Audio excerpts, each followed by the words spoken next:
ladies and gentlemen, and welcome to Top Rope Podcast, Episode 4, TNA Edition. This is James. Hello. And I'm Ian. I've got this. I forgot where I was going. I was like, I've got this. I've got the dates right. You know what? Right. Why don't you write down what you're going to say? No, because that won't help. I'll be like, I can't read. Yeah. He's looking at his arsehole and his balls. Oh, I probably look at him. Did you just bite him? It's a dog. Oh yeah, the balls don't hurt. What's Oh, that? it's all shriveled. That's disgusting. I bet your balls look like that. Yeah. Go on. Man sent you a picture of his balls. It's not his balls, it's my balls I'm taking pictures. I've seen your balls. You sent me a picture of that as well. That's true. Hello, ladies and gentlemen, and welcome to Top Rope Podcast, Episode 4, TNA segment. This is James. Hello. And I'm Ian. Fuck, I don't know why I get it wrong. You were doing it completely fine. Yeah, but I think I should introduce myself before Yeah, I you should. introduce Yeah, but that's fine. You know what I mean. But I do it. Like last time, right? Right, let's wave our hands back so you can see in the video where it's after. Cut. This is the last cut. We're out of film. We'll be running out of time, so otherwise we'll like Jazz coming back. Oh, it's half hour for this, half hour for that. Then we've got to do the pre-show. Ah, yeah, true. Okay, just go then. It was on fucking ass around. Hello, ladies and gentlemen, and welcome to Top Rope Podcast, Episode 4, TNA segment. I'm Ian. This is James. Hello. We're going to be reviewing 2 weeks worth of TNA Impact this week. We're going to do 2 weeks ago when it was the Hardcore Justice mini pay-per-view, and obviously the Impact from this week. So James, take it away. Okay, so let me just start off by saying that Hardcore Justice was really good. Yeah. Yeah. I know you haven't seen it. I've seen little bits of it. Yeah, you should definitely check it out. Yeah. It was by far the best pay-per-view I've seen in a long time. Yeah. I'd say, yeah, I mean, I can't remember the last time I enjoyed a pay-per-view this much. I mean... What, in wrestling or TNA? Oh, no, in TNA. Right. Excluding, like, NXT. Yeah. So, the main show started off with the Hardys... sorry, not the Hardys, but... yeah, Jeff and Matt Hardy and Davey Richards from the Wolves. Yeah. Versus the Revolution. I mean, the match itself... There wasn't anything special about it. There was nothing memorable. Was it any specific rules, or was it just a standard match? It was hardcore. Right. Because obviously all of the matches... all matches are hardcore, right? Yeah. Okay, yeah. So it was a hardcore tag match between them. So 6-man tag. And yeah, there was nothing hugely memorable about the match. But it was a good way to kick off the show. Yeah. It was fast-paced. So there was nothing boring about it. Yeah. At no point... I think because it was Tornado... and there was no tag. Yeah. I think obviously that helps. So there was nothing boring about it. The match was quite fast paced. Yeah. And I enjoyed it. It was a good match. I'm not a fan of the Hardys, but or the Revolution. I don't really like the Revolution either. But it was a good match. Yeah. For I think this is a good way for Davey Richards, obviously with his partner being out. I can't remember the other guy. Eddie Edwards. Anyways, that's it. It's a good chance for him to show his single skills and develop as a single star while he's out. Yeah, I mean, otherwise he's going to be left on the shelf and there's been nowhere. Like in W, you've got the Usos are out. It's not one's out, but because that both are out. Yeah. Where this way he's got a chance to establish himself as a singles competitor as well. Which is good because I mean that way as well they'll start getting the crowd will start getting behind David Richards, and then when Eddie Edwards can return, then. Obviously, it would get a bit more of a help pop. them, yeah. Yeah, it's always going to be good. Yeah. So yeah, it was a good match to kick off to kick the show off with. The Hardys won. Yeah, nice simple match, fast paced, nothing boring about it. Good way to kick off the show. We then had a Mr. Anderson segment. You remember me saying, was it last week or the week before? The week before last. EC3 has got he's doing the whole... campaign trail. It's EC3 for champ. Yeah, I've seen pictures of it on Twitter and stuff like that. Yeah, so I'm quite behind that. I'm a big EC3 fan anyway. But it's quite an entertaining segment, or story it's got going. Yeah. So Anderson comes down, because they're starting to feud now. And Mr. Anderson is basically saying that he's going to beat the streak. So I think this is a bit of a lol jab at WWE because EC3 has never actually lost a match. Right. Okay. Normally he wins by some cheap dirty win. Right. But he's never actually lost. He's been on a losing team, but he's never been pinned or submitted himself. Yeah. So Anderson comes down and he's saying he's going to break the streak. Then obviously EC3 comes down with Bryce Clay, Tyrus. Yeah. It was a good little segment in the ring. At no point was there any fighting. I think once again because of the whole they're trying to make it look political, like as that's the story. Did it suit the fact that it was on a pay-per-view? Is this something you think it should have been on Impact? I know what you mean. Maybe. But it was only a short segment. Right. It wasn't. It didn't. No matches suffered. No matches suffered from it. The show didn't suffer from having it on there. But yeah, it's a nice little segment. They've got a match coming up, which we'll get onto later on. Yeah. But after that, we then had the Fatal 4-Way ladder match for the X Division title, which had Mandrews, which was the last winner of British Boot Camp. Right. Okay. Yeah. Versus Tigre Uno. Yeah. Versus Rockstar Spud versus Kenny King. Right. Okay. Yeah. This is possibly the match of the night for me. Yeah. Such a good match. Some people might say it was a bit of a spot fest, and you know it's kind of true. I think it's a different style. Like TNA kind of almost was an independent scene style where a lot of matches are spot fest. Yeah, I'll give you that. But then that's kind of what you want to see of an X Division match. That's what the X Division was. Yeah, the X Division's about taking risks. It's about sort of not necessarily keeping it in the ring. Yeah. But yeah, so this was a really good match. There's quite a few good spots on it that I wrote down. I mean, like Mandrews, he's only a little guy. Yeah. Pulled off a shooting star press from the top rope to the outside.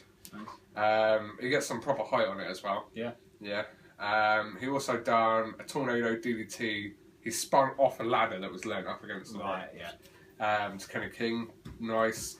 Tigre Uno. Now, I can't remember what this move's called. You might remember. And I forgot my action figures again. So I can't even show you the figures. Oh, no. But, you know, is it the flatliner? You know, like when you set up for a rock bottom? Yeah. And you go backwards. Yeah. So they go face Yeah, first yeah, down. It's called a flatliner, I think right now. so. So basically, someone else used to do what I'm about to say, but it was a flatliner, but he flipped back. But I can't remember who used to do it. British guy, Paul Burchill? That's it. Paul Burchill, yeah. And didn't Kazarian used to do it from the top rope? Yes. Yeah. Yeah. Well, Tigre Uno done that to who did he do it to? To Mandrews off of a ladder. Right. So they were up a ladder. It got him up for the flatliner. Did the backflip, and it was done to a T. It was perfect. There was nothing botched about it at all. Nice. Tigre Uno is not. I don't think is even on the actual TNA roster. Oh, right, he's like a loan out. Yeah, I think he's like a loan out. Probably from. Is it AAA? What's the one that Conan's in? Because I think TNA are actually trying to reach out to sort of deal with them. Yeah, they are. Yeah. Yeah. So I'm guessing maybe Tigre Uno's from there or something. Yeah. But yeah, it was a perfect whatever it's called off the ladder. There was a nice little spot that Rockstar Spud pulled off. So he's climbing up the ladder. Yeah. And there was another ladder resting on the first rope. Right. So it was just laid out flat on the mat, but it was perched up on the first rope. And Homicide runs in, pulls Spud off of the top of the ladder, straight onto the other ladder. Nice. And the TNA ladders, they look like they don't really have. They look like they got less give in them. Than the WWE ones. They look a bit more unforgiving. Like a DIY fold. Yeah, it looks like a genuine ladder. I mean, they probably are. They probably are really flimsy. Yeah. I can't imagine. I mean, any ladder you hit's going to hurt. Yeah, either way, just the shape of it's going to hurt, isn't it? So, but he proper slammed down onto the ladder. I mean, getting on to who won, Kenny King gets the title. Kenny King wins because eventually Rockstar Spud, after fighting with Kenny King at the top of the ladder, he goes to get the title. Yeah. Homicide runs in, who's not even involved in the match. Right. That's when he pulls Spud off of the ladder onto the other ladder. Yeah. So yeah, Kenny King won the title, which I do like. I mean, when Rockstar Spud first won the X Division title, I was a bit dubious about it. Yeah. Because he's kind of an unbelievable wrestler. Because he's so small. But it's that underdog that everyone likes to get behind. Yeah, I think that's everyone's behind Rockstar Spud now. He's proper over. But he's got a lot better on his promos. Yeah. He's still not amazing in the ring. And I don't really reckon he's ever going to be that good. Yeah. But he's he's quite He's good on the improving. mic. Yeah. Yeah. He's improving in the ring, and he's definitely improved on the mic. I know I listened to Austin's podcast with Dick's Cut today, and they did speak about Box House Bud, and saying she's really impressed with him, and she really likes him, and she's really proud of how they push, that he's getting the push that she's really behind him. Yeah. So I mean, she believes in him as a product, so yeah, he's getting a proper push, which is good. So yeah, how I feel about Kenny King winning the title, I'm quite happy about it, to be honest. Yeah. I did say a little while ago, didn't I, that I feel the BDC, Beatdown Clan, I feel that they feel like just petty thugs at the moment. Yeah. But now that Kenny King's got the X Division title, and I'm hoping now that the Matt Hardy has had to vacate the titles, although we'll get onto that, I was hoping that maybe Low-Ki and Kenny King, or maybe Low-Ki and Homicide, that would be good. Low-Ki and Homicide to go for the tag titles, because then at least it brings them like it gives credibility. It brings credibility, and it brings a bit of weight behind the BBC, so it makes it a bit more of a believable. Because at the moment they have no power. Yeah, they're just running wild. So if at least if they've got titles, they've got power, and it's a bit more believable that they're a threat. Definitely. But yeah, that was such a good match. Fatal 4-way ladder match for the X Division title. Check it out if you haven't seen it. It's really good. Then we had an Eric Young segment that come down to the ring because later on that night he was fighting Kurt Angle in a stretcher. No, it wasn't for the title, but it was a stretcher match. Right. Which is different to how WWE done it, because instead of having to put them in an ambulance or anything like that, they had to lay him down on the stretcher and tie both straps over. Right. Okay. It's not much different, but it's a little bit different. But yeah, it was a good little segment from Eric Young. Eric Young. Now, I got a bit of flack from some of our fans last week because I hadn't been giving Eric Young enough credit. Now, I'm glad you brought this up. I can't remember who it was. I think it might have been Rasket. Comment below if it was you. But they pointed out that I haven't been giving Eric Young enough credit. Eric Young.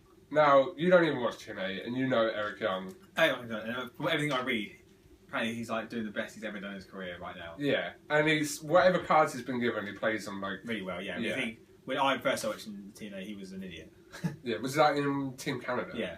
Yeah, since then he's had so many different characters. Yeah. That I can't even name them all. But every one of them, he goes out there, he plays. It's like Cody Rhodes. Cody Rhodes, whatever crap gimmick you give him, he's going to turn it around for him. He's going to make it work. And Eric Young's always the same. He always gets the crowd behind him. And at the moment, he's like psychotic.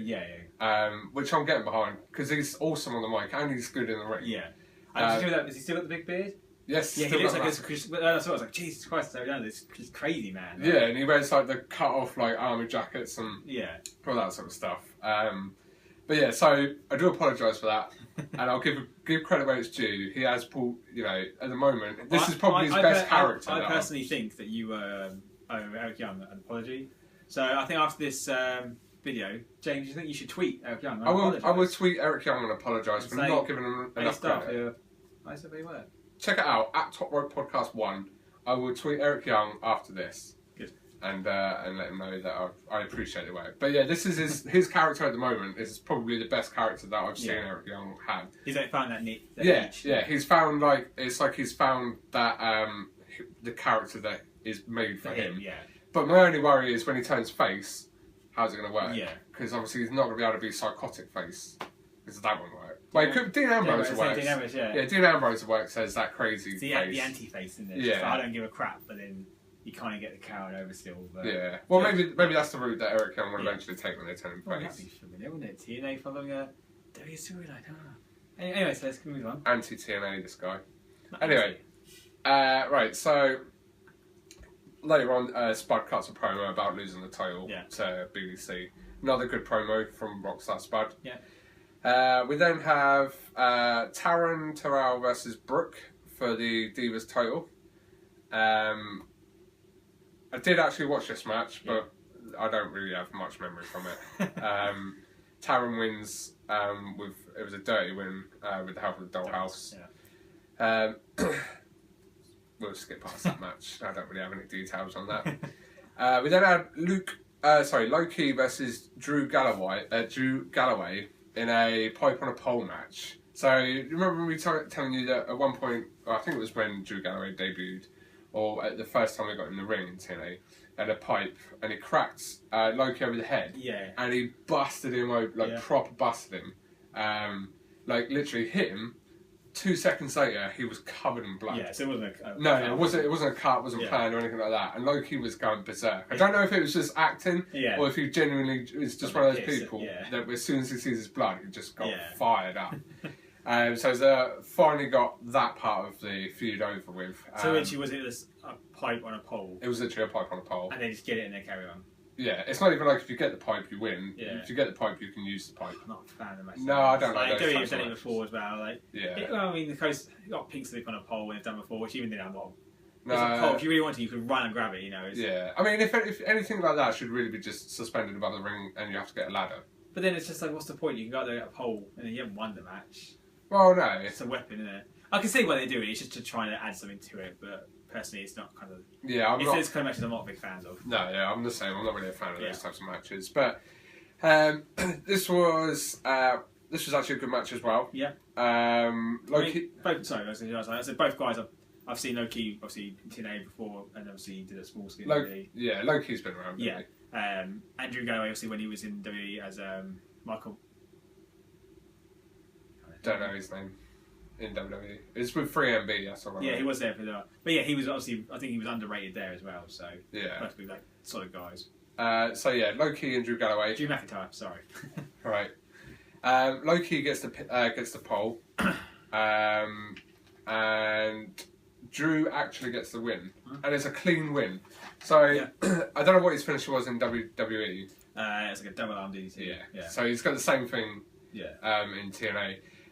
It looks so good though. When he got Loki in the double arm DDT, he proper folded him in half. It was like Loki's head was in the mat and his body slowly folded over. Loki's one of those guys that they can sell really well. Like RVD can sell a DDT like no one else can, like on a spike on his head. Yeah, and there's certain guys that can sell certain moves that look cringe. Yeah. But just they can, like I said, an RVD can take a nasty DDT. Yeah, always sell it. And pile driver as well. Pile driver, He's just got incredible, neck strength. To do it.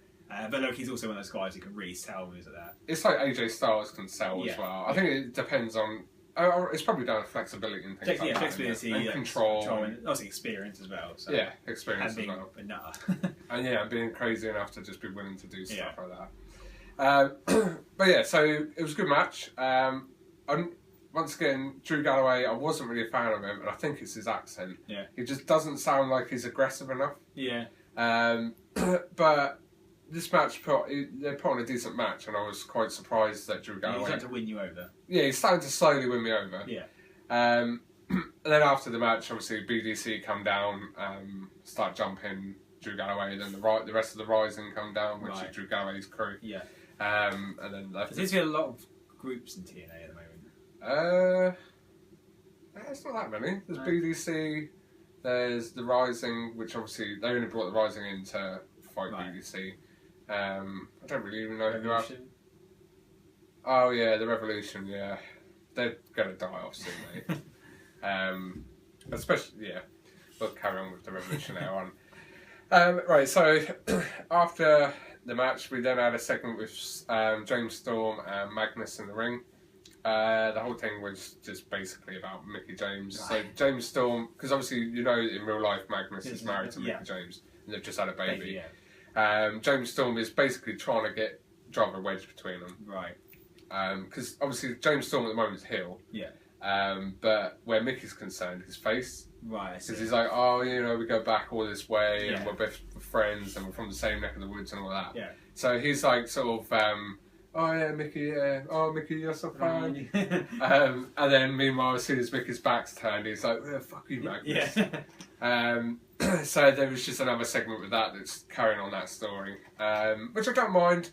I am bored of Storm, but I think that's more. I don't think that's his. I don't think it's his fault. Yeah. I think that's because I've been watching for almost 10 years. Yeah, he's been there for a long time now. Yeah, and also I really don't like the Revolution. Yeah. And he's the head of it, so.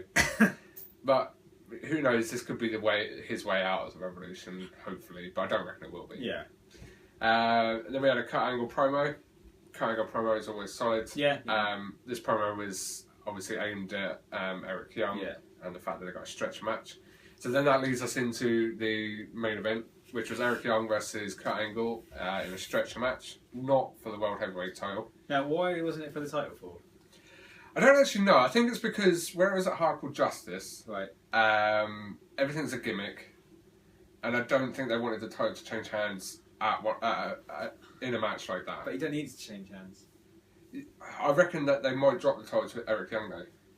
Yeah, I don't know. To me, like, it just seems to have I know they're not proper pay-per-views anymore when they're on. Like, I know they do have proper ones, but this is like an Impact one, isn't it? Yeah, this is a normal. But still, if you're going to treat it as an Impact, as a pay-per-view, yeah. You see, if you're going to have your World Heavyweight Champion on the card, you'd have his belt defended. Like, how often is it in wrestling you see that? The only time you see like World Heavyweight Champion on a card and the title's not defended is unless he's in a tag match or not. He's never just going to wrestle without it. So I don't know. It just seems. For me, if you're going to have a pay-per-view, it's always going to, if the World Heavyweight Champion's going to be on it, you're going to defend his title. Yeah. I do agree. But I don't know. I mean, I don't really know why they've done it. My guess would be they didn't want the title to change hand, but they also didn't want to have Kurt Angle involved in a match that was just a straight-up one-on-one. So instead of putting the title on the line, they just gave it a different gimmick and gave it a stretcher match. The match overall was a good match, purely because Eric Young can wrestle, Kurt Angle can wrestle. They put on a good match. They're one of those people who both of them are always going to put on solid matches. Whoever they wrestle, they're going to either make someone else look good, or they're just going to have a proper back and forth solid match. Really good match. There was no particular spots from the match that I remember. In particular, anyway. Apart from Kurt Angle can take a pile driver. He can. He spikes as well. He's dangerous to be doing a pile driver with his neck, though. Yeah, true. Like, I was thinking, I'm like, nope. No. Ain't for me. Yeah, I would agree. DDT, clothesline, I ain't doing a pile driver. But, saying that, it's Eric Young. Eric Young's pretty much almost a vet now. Yeah, that's saying he's not the guy. It's just if your neck is that bad. Yeah. He hasn't got. His neck's still shit, really, isn't it? Really. Yeah. I can't imagine his neck's what. No, so if props to him. It's just, do you want to be taking that, especially at his age now? Yeah, exactly. I mean, any injury now could basically end his career. Yeah, I mean, he's in his twilight years of his career anyway. But it's just, where does he go from this with a broken neck? See, I really want to see him because up until a couple of months ago, he was commissioner. Yeah. And that's what TNA is missing at the moment, in my opinion. I feel like TNA, there's no, I've said it before, there's no commissioner, there's no authority.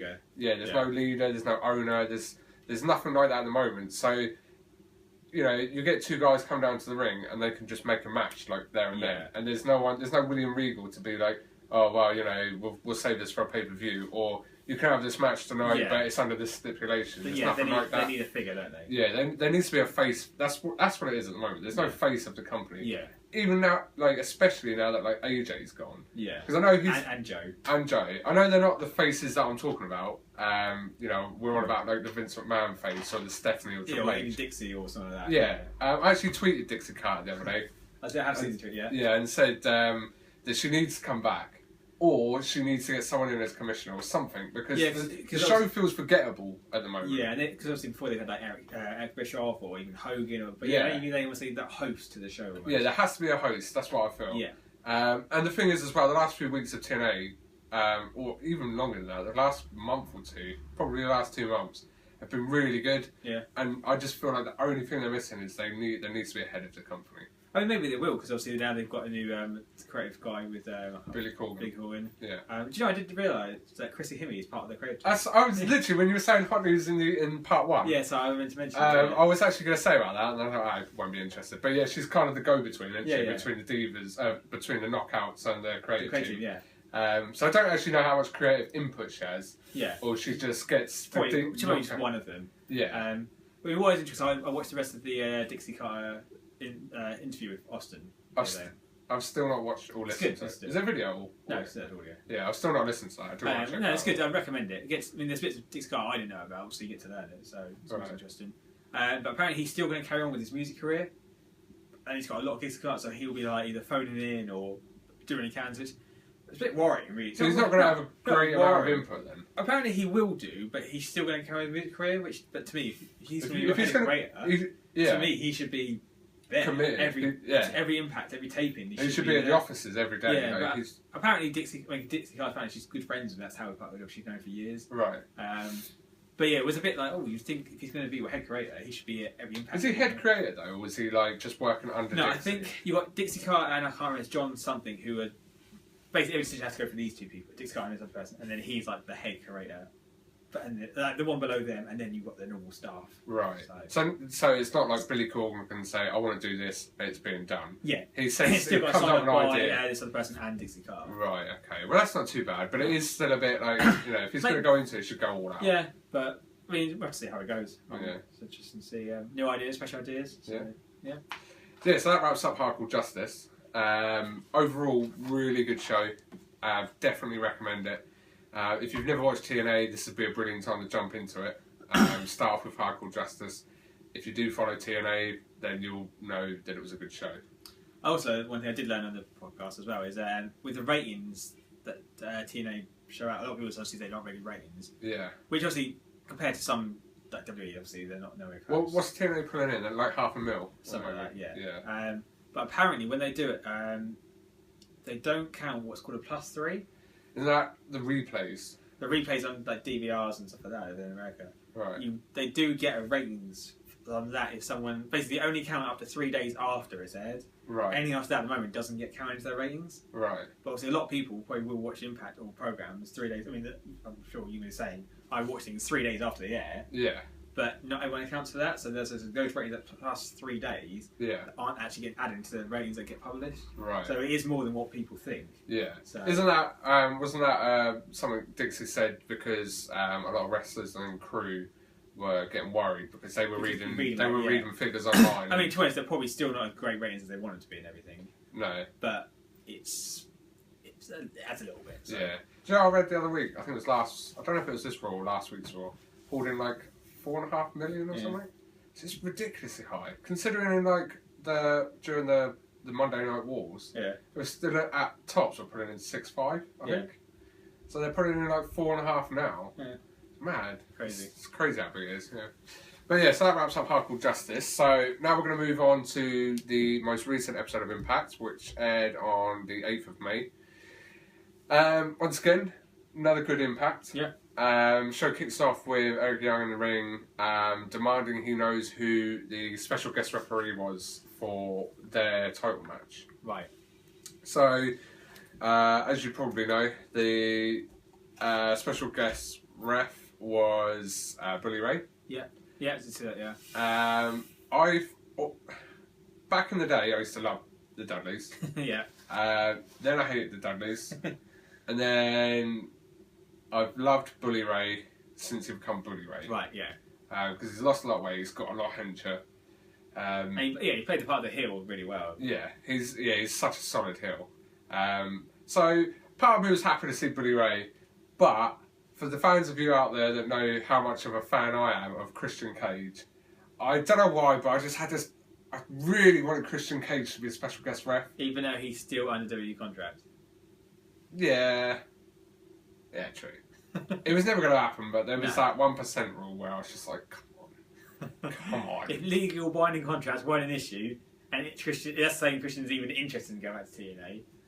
Well, I don't think Bully Ray's coming back. No, that was just a one-off deal. Yeah, so could have been. Christian's probably still going to stay with WWE, aren't they? But he's not even wrestling, is he? He's injured. He constantly gets injured at the moment. He's getting old. Yeah, I think he probably become a trainer, I imagine. Yeah. Captain Charisma. I love that man. But anyway, so the special guest referee was Bully Ray. Yeah. So after that little segment, we then had EC3 versus Mr. Anderson, Falls Count Anywhere, as voted for by the public. Right. So at Hardcore Justice, Mr. Anderson announced with EC3 that they were obviously going to be having a match. Yeah. Last week on Impact, but he left it up to the public to choose what type of the stipulation of the match. I can't remember what the other option was. I know it was an arm wrestling match. So EC3 wanted an arm wrestling match, and Mr. Anderson wanted a Falls Count Anywhere. Right, I see, yeah. Obviously, the public voted Falls Count Anywhere, and I think it was something like 82% or something. Yes. They do those polls, they always the options always they try and tweak it so it's going to go your way. Yeah. I mean, who knows if that poll was even legit? I reckon it is. Yeah. Because obviously they probably get done because it's people throwing out the cost of money. So it was on the website. I think it was a free one. Right. So they probably don't have the same legal binding. But usually when they obviously WWE do this as well, I imagine usually they give you the options, and obviously they got prepared for all three. Yeah. But the options they give you, they're going to try and hit. Yeah. That's always going to be the one they want you to go. Well, I mean, like Mr. Anderson, obviously, when he first announced that he was going to do a poll, he first said, "Who wants it to be an arm wrestling match?" And, who wants it to be full color? Anyway, way. So they pumped it for that. Yeah. So once again, this was a good match. Couple of little bits. At one point, this was so gross. So they're outside the ring. Right. Anderson's down on his knees. And EC3 proper flamed and spat in his face, and Anderson just sat there and took it, and he, oh god, it was sick. Good day at work. Yeah, I just wanted to mention that because he took that spit, he took that gob like a trooper. There quite a bit of the fight was going on outside actually. There was at one point Anderson done the, when they get him up for a Samoan drop, and then they run forward and flip over. I can't remember what it's called. Rolling senton. Right, there we go. Done that onto a stack of chairs outside the ring. Nice. And it looked quite solid. Once again, good match. Yeah. Really good match. Anderson and EC3, I like both of those guys. Yeah.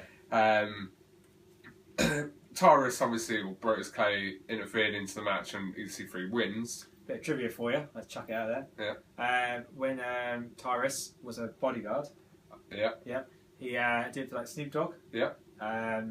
U2. Yeah. I know you've obviously read this because I can't remember who else the other one was now. Sheamus. No. Sheamus done it for... Sheamus done it for Bono. Bono, that's it, yeah. Because they're both Irish, I'm guessing. Yeah. But yeah, Sheamus and Brutus Clay were both bodyguards. And it's quite funny, the picture I saw of Brutus Clay stood next to Snoop Dogg. Snoop Dogg's obviously like tiny, skinny little stoner. And then you've got Brutus Clay who's fucking humongous stood next to him. Who would you hire, Tyrus or Sheamus? Ooh. For me, it could be Sheamus because Sheamus is big, and like if someone runs, Tyrus. Tyrus ain't gonna be able to chase someone down. But he's athletic for a big guy. He's fitter than me. But yeah, who Tyrus? Yeah. I know. If I had to fight myself, if I had to fight either Brutus Clay or Sheamus, I would rather fight Tyrus, Brutus Clay, because at least I could just run. That's what I'm saying. Yeah. That's why I'd rather hire Sheamus because at least he can run and chase after someone. So. Sheamus like is not only big. Can you imagine if Sheamus was your bodyguard dressed up, but he still had his little braided beards and his That'd be mohawk as well? Imagine if you were You'd paying look him such a badass, wouldn't you? He would, yeah. But you could just sit there and be like, "I'm paying you for this, Sheamus," and just flick it. Conquered. We digress. Yeah, we do. So yeah, good match. Tyrus interferes and costs Anderson the match. Yeah. EC3 wins. Good match though. Good match. Then it moves on to MVP versus who have I put here? Drew. Oh, Drew. So MVP versus Drew Galloway from the Rising. MVP is so solid with promos. Yeah. Give him a mic and he can talk all day, and he never botches anything up. I liked when he was in WWE back in the day. Yeah, I don't really rate him as a wrestler. Yeah, he's putting a bit of weight on now. Yeah, he's definitely putting a bit of weight. Yeah. But I don't really rate him as a wrestler, but in ring, like, he's someone that could be a manager. Yeah. He's someone that could be the head of TNA. Yeah, and he was at one point, but I'd be quite happy to see him go back to that with the BBC. So yeah, he comes down, cuts a little promo on Drew and the Rising. Yeah. What's cool about BBC as well is they bring down war flags. Right. And they keep it at ringside, and they've started wearing like demonic masks as well and stuff, which is a cool little twist on it. Yeah. It just adds something to. It makes them look a bit more like a legit. A dramatic as well. Yeah, it's a bit more dramatic, and it adds some sort of unity to it as well. So yeah, they cut a promo on Drew. Then the Rising and Drew Galloway come down. They cut a promo, and then it kicks off with just MVP versus Drew. Yeah. This was a really good match as well. Once again, another solid match. EY does come down and jumps Drew Galloway. Right. Beats the shit out of him. Yeah. Hence why Drew gets a win by DQ. Yeah. But it was a good match up until the run-in. I think the run-in was more to do with what was going on later on in the show, because it does seem a bit... You're probably wondering why EY would even run in and cost the match, but it's basically because at one point he was working with the BDC, right? But like kind of freelance. He wasn't with them, but he worked with them on certain things. And later on, he does cut a promo, or there's a segment where you see him backstage and he talks to the BDC and says, "Got my title match tonight. You need to help. Make sure I win." So I think that's why he come down and cost the match. But it was a good match either way. We then had another James Storm and Mickie James segment.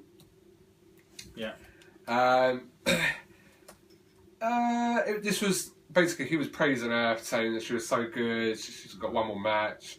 He gives her a gift, which is a hand-painted guitar. Nice. Doesn't she hit him with it, or spoilers? Sorry, I do apologise. Yeah. Let me get onto it. So he's proper bigging her up and all this. So it gets to a point where Magnus comes down and he's like, "No, I've had enough of this shit." So he drags Mickie out the ring. Well, he didn't drag her out, but he sort of tells her she's got to leave. They get out of the ring. They start walking out the ramp, and then James Storm starts talking about Magnus's son. Magnus is like, at this point, he's like, no more. Magnus runs back down to the ring, picks up the guitar, Jeff Jarrett style, takes James Storm out, and then the camera pans on James Storm, and he's got a bit of a grin because he's obviously like, I'm getting under his skin. So there's going to be a big old feud between Storm and Mickie, between Storm and Magnus, which should be good. I'm a big Magnus fan. Storm not so much, but you know, he'll definitely be able to help get Magnus over. Not that he really needs to get over anymore, but it's a bit more of a push. We then had a knockouts match. Didn't even write down who was in the match. Good match. Yeah, sorry for you guys out there that are knockout fans, but I'm not. So I'm not going to sit here talking. We'll just skip over it. Right, so then we had Matt Hardy coming down to the ring to vacate the titles. As we all know, Jeff Hardy is currently injured. I believe he's broke his leg. In a motorcycle accident or dirt bike accident. So Matt Hardy comes down to vacate the titles. And then Dirty Heels come down. So Austin Aries, Bobby Roode. Two of my favourite TNA wrestlers. They're back together and they're called the Dirty Heels. They come down, basically start saying that while they're waiting to get their World Heavyweight title, they're going to go for some other gold. Makes sense. So they're back together basically. They're going to be going for tag team gold, which is awesome. Straight up awesome. It's just another good tag team to have in TNA. It's kind of, not saying it's copying, but like Cesaro and Kid, like they're two people who are really good singly, but they've got nothing for them. Make them a tag team. Why not put that together exactly. And like having some awesome tag team? And Bobby Roode's proven that no matter who he teams with, he's awesome. You've got Team Canada, you've got Beer Money, and there's someone else. There was another tag team. Beer Money was the last one I watched them in. I really enjoyed Beer Money. Beer Money were really good. I'm pretty sure there was another tag team. I can't remember who though. But okay, so Dirty Heels come down saying they're going to go for the titles, and then we have David Richards comes down to the ring, but not 30 seconds later, Eddie Edwards makes a return. Right, is he? He's fit and healthy now. Okay, So Eddie Edwards and David Richards, the Wolves, have now said obviously they're coming back for the titles. So obviously TNA's recorded 4 weeks, or was it 3 or 4 weeks at a time? So it only seems like 5 minutes ago that Eddie Edwards got injured. But in actual fact, that was probably months ago. 2 months ago. But so they're back. So it's another solid tag team. So we got a few good tag teams going on at the moment. So it's going to be good to see how the titles are going to be determined. Did I not see they were going to do like not a tournament, but like something like that? They are. I was going to touch on that, but I can't actually remember what. I remember seeing it, but they are going to set up something to like a. There's going to be some sort of tournament. Do you reckon Matt Hardy's going to team with someone else, or is he just going to sit by while maybe Jeff? Well, at this point here, you can see on notes before Eddie Edwards comes down to the ring. I did actually think Matt Hardy should just team with David Richards. But then obviously Eddie Edwards comes back, so that's kind of out of the picture. But I don't really know what's going to go on with Matt Hardy. Then Matt Hardy just needs to have a bit of a push in his own. I mean, Matt Hardy can wrestle singly. It just gives him something to do.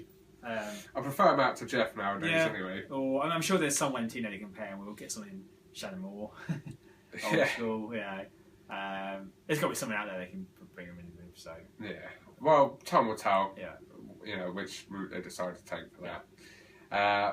Then after that match, not that match, but that segment, we then had Angelina Love come down.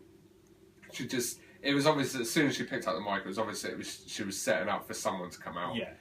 She was just banging on about how awesome she is and all this. Oh, yeah. And then we have Velvet Sky return. Yeah. So I don't know if this is a one-off. No, she's back. She's actually back. I bet she's back.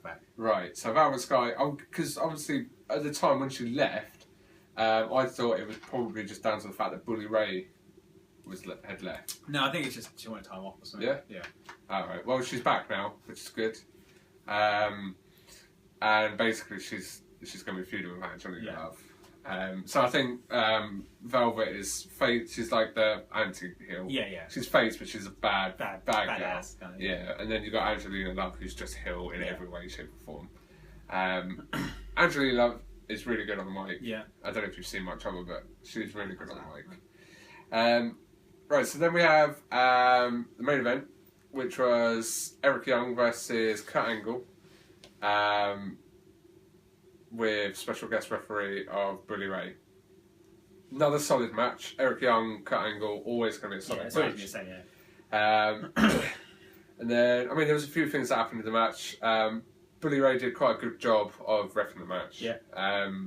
They didn't. He could have DQ'd Eric Young at one point because Eric Young low blowed Bully Ray, but he didn't. He didn't DQ it. He just let the match go on. Then this is what I don't like. Melendez, the American hero with the one leg. Oh yeah. He comes down to the ring because obviously BDC come down. As I said, BDC. Eric Young had been talking to BDC earlier in the night. So BDC had come down, obviously going to try and cost Angle the match. And then Melendez and the Rising, Drew Galloway, they come down, take out BDC. Then, while all that's kicking off outside the ring, Kurt Angle gets Eric Young up for a Angle Slam. Yeah. Now, it kind of looked like he botched the Angle Slam, but you know, there's some moves that when it gets botched, it looks better. The first time I ever see the Dominator that Farouk done was Jeff Hardy, and he didn't land him on his front, he landed him on the back of his neck. Yeah, and he folded over. Yeah, it looked brutal. But, yeah. I mean, I still like the Dominator, but it looked really, really brutal. Yeah, that was just blatantly Jeff cocking up. But, he pulled off this Angle Slam, and it looked like he botched it, but I don't know if he did or not, but it looked proper sweet. It was a nice Angle Slam. And then there was a crossbody from Eric Young, which Kurt Angle then reversed over, got him straight into an ankle lock. Sometimes you just don't see Kurt Angle, he just pulls the ankle lock out nowhere. Yeah, he's good for doing it. Yeah, and he wins with the ankle lock. Nice. So once again, solid match, and a really, really solid episode of Impact. So once again, if you want to get up to date with Impact, watch the last episode, and if you get a chance, watch Hardcore Justice from the week before, because that was really good. So yeah, I mean, despite all the problems TNA have got going on at the moment backstage, they seem to still producing good TV. Yeah, they're producing a good TV, which it's frustrating because it's like they've got such a good show at the moment that it should be doing better than what it is. I think it's just they're still just fine, especially now they're trying to the company constantly changing in there. So I think they need to find their feet a bit more and just kind of like, this is who we are. I mean, I think from the sound of the podcast with Dixie Carter, it sounds like she knows they've made a lot of mistakes. They know what they've done, and obviously they look to the future. They're not in trouble. From her point of view, or she's not going to admit that they're in trouble, but she sounds like she's got plans of going forward. Right. So obviously they reevaluated the company. They took a step back to take a step forward. As she said a lot. Right. Which made me think it's like, you think you didn't have to take a step back. It's like you wanted to, you had to. Yeah, it wasn't by choice. But it looks like they've got an understanding and they are pushing forward still. So. Well, that's good. Let's just hope that it starts going the right way. Yeah. I was just about to make a point about Impact, but I can't remember what it was now.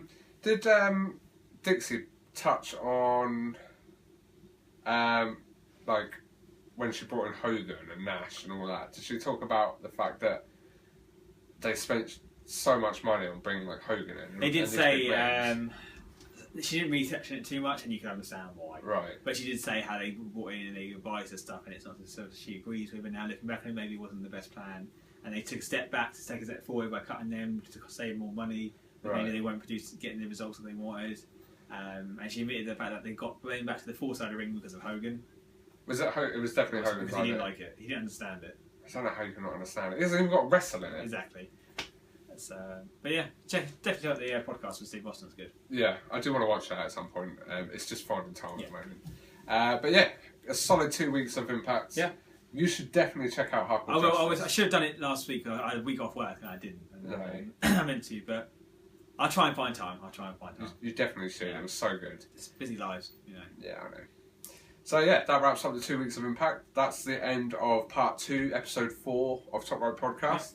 Yeah. If you've got any comments, please comment below or tweet us at Top Rope Podcast 1. Yeah. Please like us, please subscribe to us, let us know your thoughts on Impact for the last couple of weeks. If you've got any questions, anything you want us to discuss, let us know, and we'll go from there. Yeah, so check out part 3 coming up. Yep, check out part 3 coming up. Should be Raw and SmackDown. Raw and SmackDown, and if you haven't watched part 1, check that out. It's just a week's hot news. I've been James. And I'm Ian. And we're out. See you in a bit.